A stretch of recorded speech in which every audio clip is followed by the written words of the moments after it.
Alright, yet again, another amazing episode from the originals. But the originals, episode 6, titled Fruit of the Poison Tree. In this episode, it started off, things were fairly simple, I won't say, completely simple, but Sophie's captured by Agnes the Witch, who, over and over again, has been like the key factor to everything being screwed up for, every other character pretty much. And she captures Sophie and uses a cursed object on her that affects Haley by making her basically just get a fever, which would cause her to have a miscarriage. And even in this episode, there are tons of different things going on. Elijah had his promise to Davina, and he uses that promise to unlink Haley and Sophie, which is really cool. He says like this is a very powerful, technique. If you can unbind this rope, then next time I'll come back with a spell of your own choosing. So he uses Davina and he basically tricks her into, unlinking Sophie and Haley, which was really cool how he did, he kept his promise, but he's doing it his own way. So it was really smart and tactical, from him.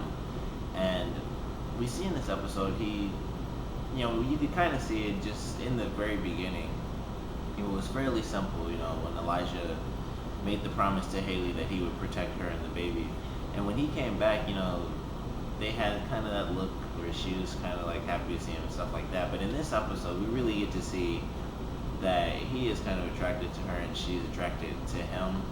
And, Klaus is picking up on that, like when they start off the episode and they're reading, which is really funny, they're just sitting across from each other reading books while, like, they have just like a dead girl on the table. But when Haley, walks through the room and then Elijah gets up to go talk to her, Klaus kind of looks at him like, he's kind of going after my girl, even though he sort of cares, but at the same time doesn't really care. But it was tied in really, really well with the Poison Tree poem, where he's like, my friend, I can't remember exactly the words, but basically he's just worried about everyone. Like, he's worried about his brother. He's like, I trust him because he's my brother, but at the same time, he wants what's mine.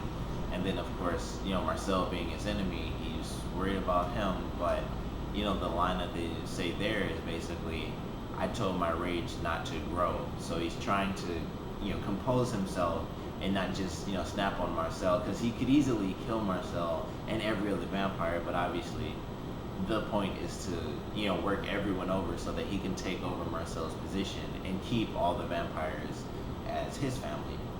And something I loved in this episode, which I didn't expect to happen, but it came, mostly at the very end, was Marcel basically got the lesson, he got like the first part of the lesson that Klaus has already learned, which is no matter how big your kingdom, it's not worth anything if you don't have anyone to share it with.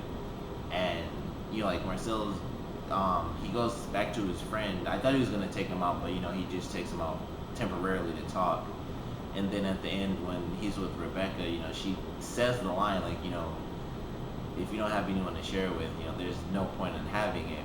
And then he's left alone, his best friend's gone because, like he said, I can't just let you out because it'll make me look weak.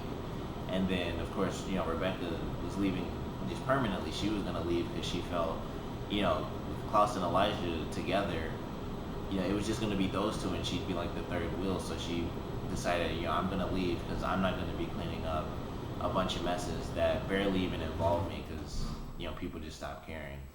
But it was a great episode, a lot of different things happened.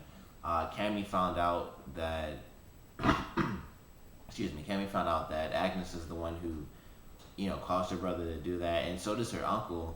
And I like how he changed, he's a pretty cool character, he stood up to Marcel in one episode, and I believe it was the last one, and then he stands up to Klaus in this one, like, I might just be a human, but, regardless of whether or not you're a vampire, or, an original vampire, or even a witch, I am in control of, the human faction, and you do not want to, screw me over, because you'll be screwing yourself over far worse.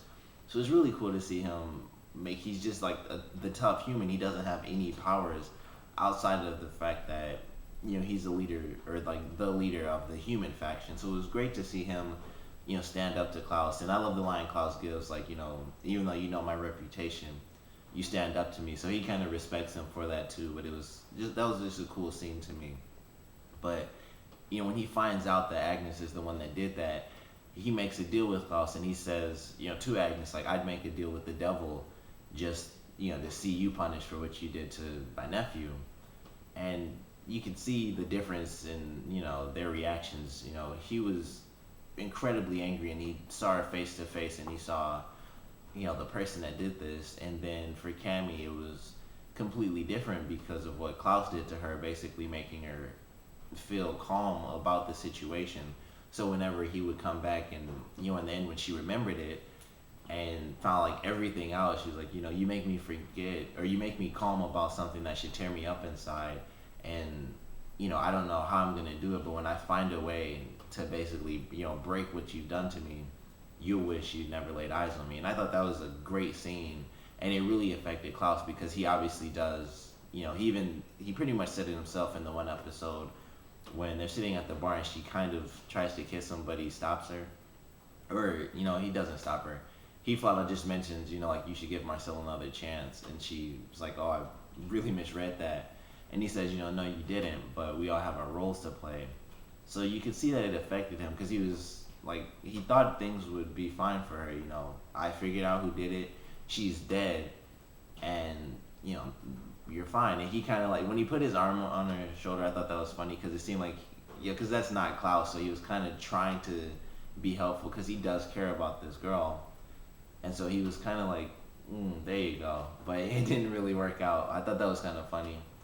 But it was a really good scene, and it just makes me really, really excited to see what the heck happens, when she finally does end up on Vervain and she remembers everything, and, about Marcel and about Klaus and Agnes, and how is she going to interact with her uncle, because of course if she's on Vervain at some, if she gets into Vervain, she's somehow going to end up finding out that her uncle knows all of this stuff. So it'd be cool to see how they interact when she's trying to figure out, how could you hide all this from me, and how could you be okay with basically the witch being murdered and stuff like that. And because she's not familiar with people just dying off left and right, and then poof, their body is gone.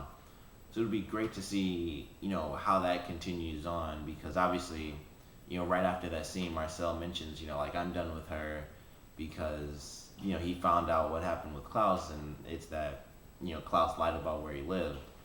And he captures, when Marcel goes to the house, he finds out, that, I believe that the guy's name was Josh, so he finds out that he's the one who was basically working for Klaus, and he finds Haley. So she's been kidnapped, and now things are just really gonna go crazy in next week's episode. I'm so excited to see it, but it's just a great episode overall. There's a lot of different elements that came together really well, and like even Davina, like every scene aside from Elijah actually giving her the book was just her practicing the spell. And it was really simple, it of course tied into the whole story because she unlinked the girls. And then, Sophie, I'm curious to see how that plays out too now that I think about it, because throughout this whole episode they constantly mention, like, Agnes is our last elder and she's the only one who can do like all these powerful spells. So with her gone, I think that kind of leaves Davina as the most powerful person. Like, she was obviously the most powerful because even though she was younger and so were her friends, that's still, 4 witches' powers into one girl. I think that technically makes her the strongest person, even, that made her the strongest person even before Agnes died. But now that she's gone, maybe Davina can kind of step in and the witches will sort of turn around and say, all right, no more harvest because, we can't use Agnes for the harvest anyway. And obviously, Davina isn't going to kill herself, so maybe she can come in, and even though she's not an elder, she, with the most power, she could basically control the witches. But who knows how that'll play out, and who knows how Sophie's even going to react now that Agnes is dead, because, what Elijah did, he made his promise that Klaus wouldn't kill Agnes, but that was a great scene when he walks in and you think it's going to be simple. Klaus let her go, don't basically attack our family ever again and we'll be fine. But he goes in, tells Klaus to let her go. he kills the three guys, and I love how he threw the one guy up, and then in the next scene he just falls back down. I thought that was kind of funny actually. But he kills them, like just rips their heart out, because that seems to be like his move. He just rips people's heart out like Mortal Kombat, and he drops them on the ground, wipes his hands off, and he walks up to her, and he just kills her. And I love Klaus's face too after the scene where the guy falls. Like they don't focus on him, but you can see like he's kind of smiling in the background. He's like, like I didn't see that coming. So he's really excited that Elijah is in this sort of state of mind where they're almost really similar. They're mad and they kill people. And after Elijah kills her and kind of just walks away, we get the scene in Klaus. He smiles and that's it, because they're in that same state of mind right now where it's like no one hurts what I have. And Elijah says no one hurts my family and lives, and then he says nobody. So they're gonna go on a rampage at some point. It's gonna be Elijah and Klaus just murdering left and right. But love the episode overall. Comment below, let me know what you thought. Favorite parts, least favorite parts. Are you excited for anything that happened in this episode? Like for future stuff, what are you most excited for, I should say? And I guess a random thing, do you think the cursed weapons will make a comeback? Because what Agnes said about them not having an off switch could make them some of the most dangerous weapons in the entire series. And with Davina kind of working with Klaus and Elijah now, I don't think she'll use any of them against the originals. But if Marcel kind of ends up working with Sophie again because of their connection, and Elijah now, he didn't technically break his promise, but he did kill the elder. Maybe Marcel and Sophie end up working together again to get rid of the originals, and they use cursed weapons. So, do you think those will come back? Most excited thing about this episode? Anything else about the show? Comment below, let me know, and thanks for watching.